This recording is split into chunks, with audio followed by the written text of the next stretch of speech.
everybody, my name is Player Negative, and it's good to be back. So today, if you read the caption, we're talking about Nintendo. Now, a lot of you people probably think that's not too big of a deal. I mean, my character literally has a Mario-inspired cap. Check out this video if you want to understand why. And to be honest, talking about Nintendo isn't something I'm a stranger towards. Like, I've covered Donkey Kong Bonanza's lore and how it could connect back to the original Donkey Kong, why people could definitely buy a Wii and have a much more better experience than a Switch, and how I grew up with classic Super Nintendo, NES, and Genesis games. But people rarely see me ever cover the current state of Nintendo, the more newer games. And to be honest, there is a reason for that, which is what I'm going to answer for today. Alright, starting off with the obvious elephant in the room, their newest console is part of the problem. Yeah, I do have to bring up some of that since I've talked in good amount of length of it before, but there's also a lot more to it than just their games. One thing about Nintendo, well, probably a good amount of parents or other people don't know, is that they're extremely litigious. Like, for starters, they attempted to sue a simple supermarket in Costa Rica just for being called Super Mario, even though they had no idea that, Mario, Luigi, Linguini, and a bunch of other Italian names that they probably use don't actually belong to them, and the super was referring to a supermarket. So I don't know why Nintendo is even trying to deal with people in Costa Rica, but if you think that's crazy, they literally attempted a lawsuit against Pocket Parrot, which is the current topic of later on with the whole Pokemon Power World drama that exists. And then there's the DMCA against Heaven Studios for fan-made software designed to creating Rhythm Heaven-style charts that was removed by Nintendo and taken down. Nintendo removed a Gmod Steam Workshop that had many Nintendo character models. And Nintendo has been literally shutting down emulators and ROMs, which, by the way, I will say this again and again, emulation is not illegal. Then they were against YouTubers using mods, and then they tried to remove Metroid Prime covers off of YouTube, and just the list goes on and on and on and on and on and on and on and on and on. So you see, that's one of the main factors. Nintendo is very litigious and genuinely does try to have a unnatural level of control over their player base. But if you think that's one of the main reasons you don't see me talk about it much, there's also the other lingering problem, and that comes from fanboys.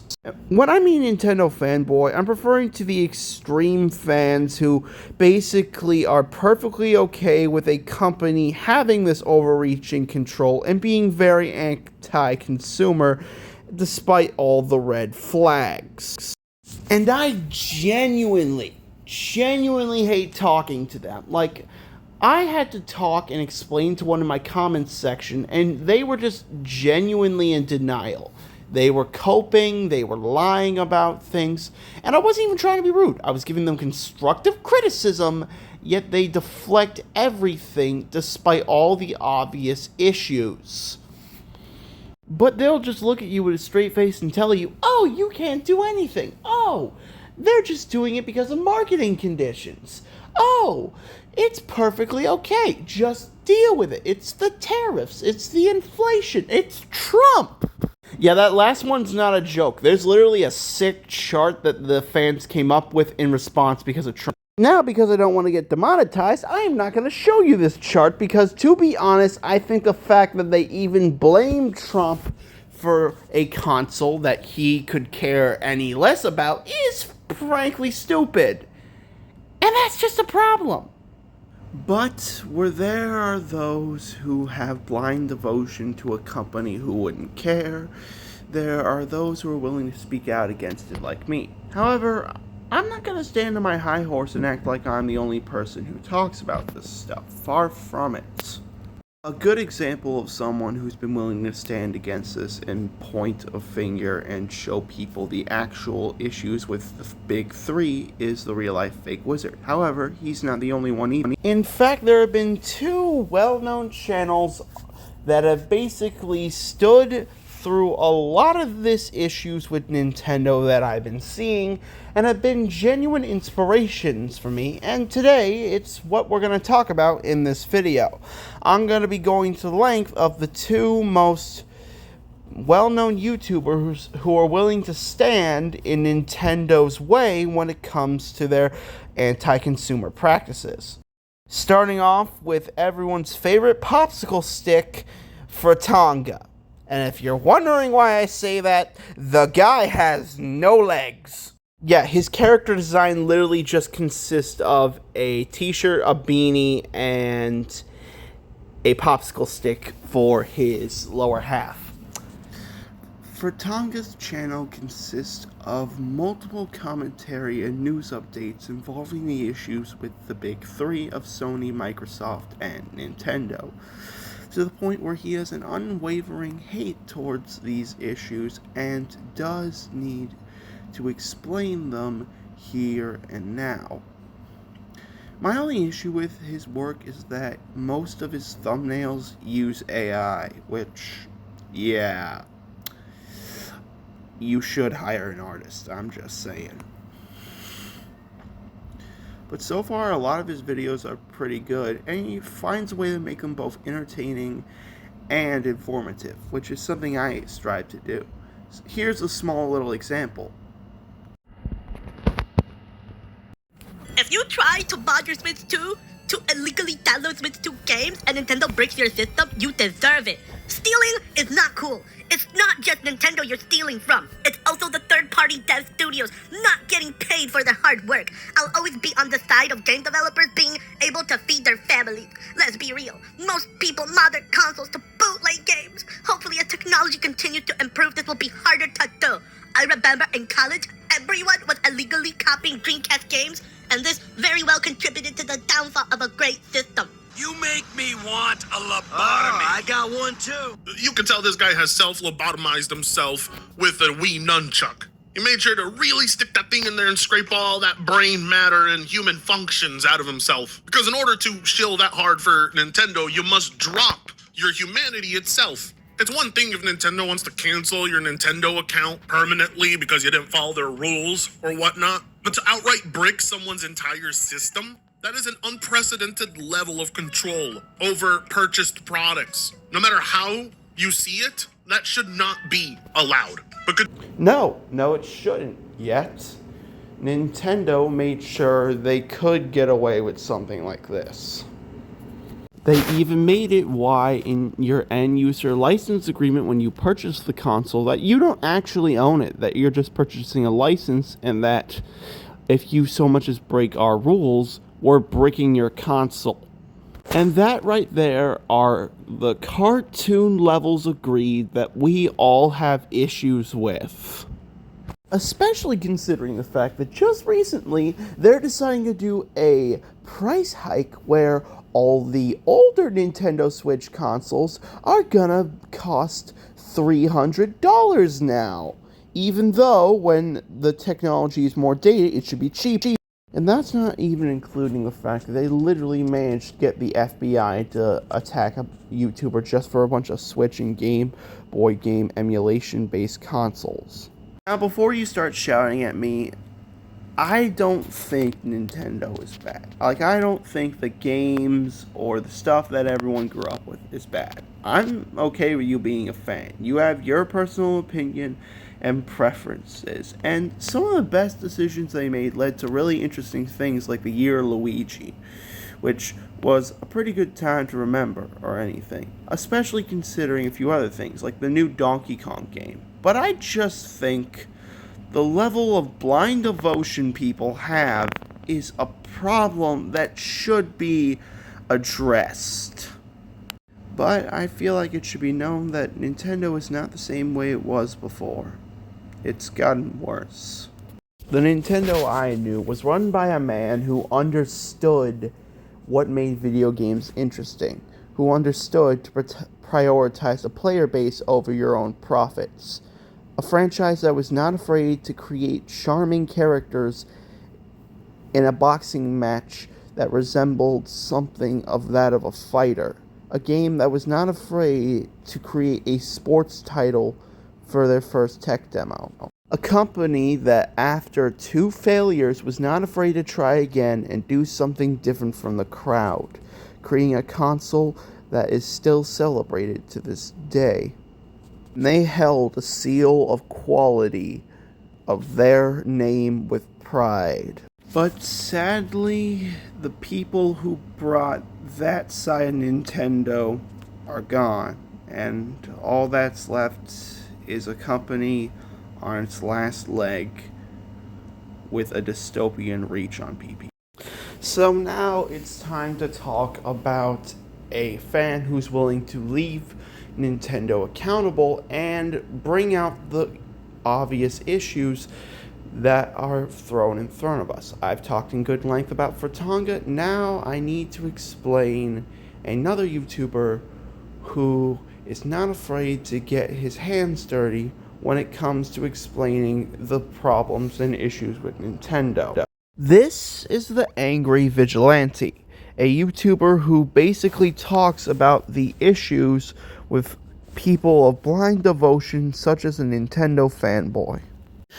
This is the Angry Vigilante. Now, unlike Furtonga, who just loves the dog pile on the big 3 of console gaming because he does PC work, which it's not like his taste justified, the Angry Vigilante explains that, yeah, he likes Nintendo games, but he does want to leave the company accountable for doing such heinous and dumb things.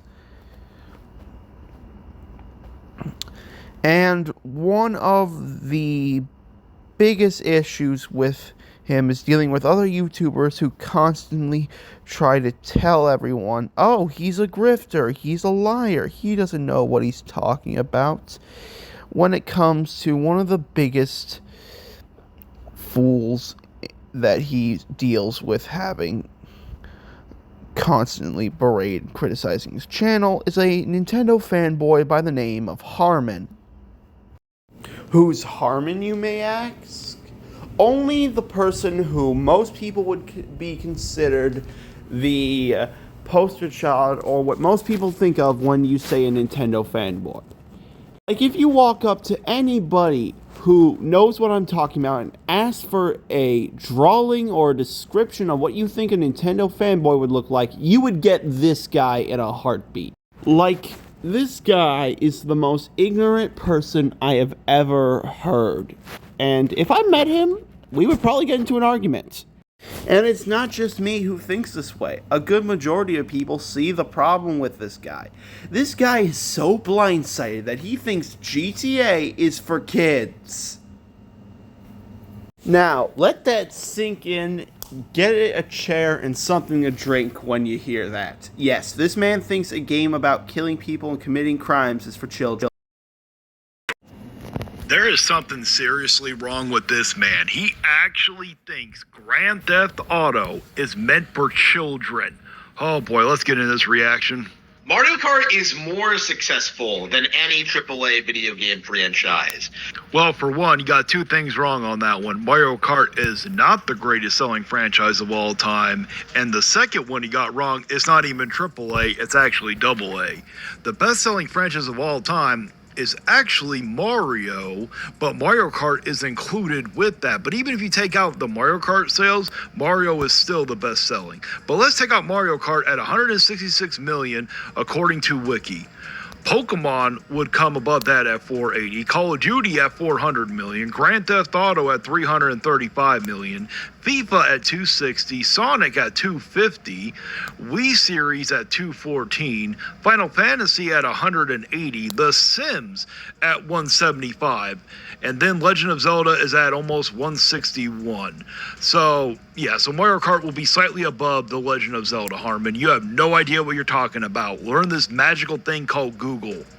This is like the reality that people need to wrap their minds around, because I keep seeing people cope and seethe about Mario Kart, saying it's not doing well, or that it's Yes, of course it's doing well, because of you fanboys. I was hoping that people were going to boycott it, but unfortunately that failed.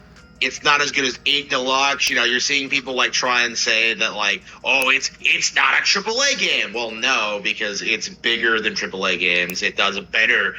Harmon, I want you to understand this, and nowhere is Mario Kart World considered a AAA. It is probably more of a AA game. Definitely not above a AAA game. And I personally agree, especially when the sales in their display look something like this. This is a video of me going to Walmart earlier, and I can definitely say with a full heavy heart that, yeah, Mario Kart World, it ain't that successful. It was doing good when people bought it, but the open world is overall not that interesting, and to be fair, holding the Switch 2 is just super uncomfortable in my hands.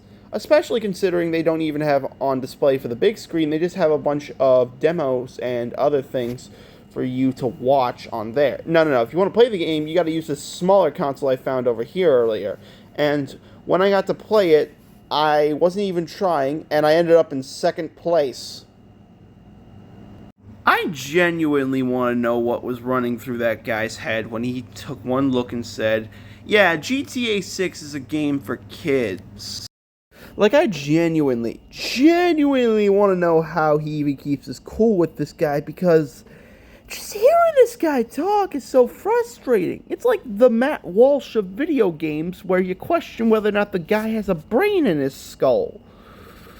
But anyways, when it comes to both Fratanga and the Angry Vigilante, they do what I plan on doing, giving overall constructive criticism to people who really need to understand that they're having blind sight and everything. Now, do I think I'm on the same bracket as those two guys? Well, no. I do try to aspire to point out the problems like they do and give constructive criticism without being angry, but I do not think I'm on the team. I don't think I'm the guy for that, or I don't think I'm on the same level. These guys have subscribers in the hundreds and thousands. I'm just starting out, so I still got a long way to go. Anyways, I hope you enjoyed the video, and I'll probably promise to do a much more lighter topic after a few other videos, including the Sonic Adventure 2 live stream. Anyways, I'm Player Negative. Don't forget to like, share, and subscribe, and I'll see you later. Ta-da!